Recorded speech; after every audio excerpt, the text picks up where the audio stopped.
হাওড়া শহর ছেড়ে দীঘার উদ্দেশ্যে রওনা দিলাম।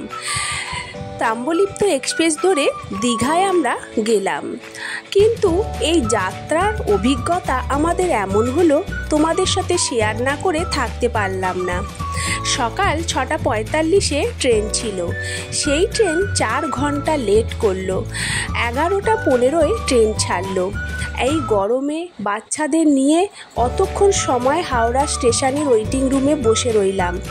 এত বাজে লাগছিল, তখন মনে হচ্ছিল যে কি দেখে আমরা আজকে বাড়ি থেকে বেরিয়েছিলাম। তারপরে আমরা দীঘায় এসে পৌঁছালাম। বাচ্চাদেরকে নিয়ে একটু সমুদ্রের জল লাগাতে নিয়ে গেলাম।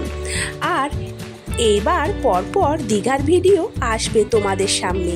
যদি তোমাদের এই ভিডিও ভালো লেগে থাকে, আমার চ্যানেলটিকে সাবস্ক্রাইব করে দেবে আর লাইক করবে।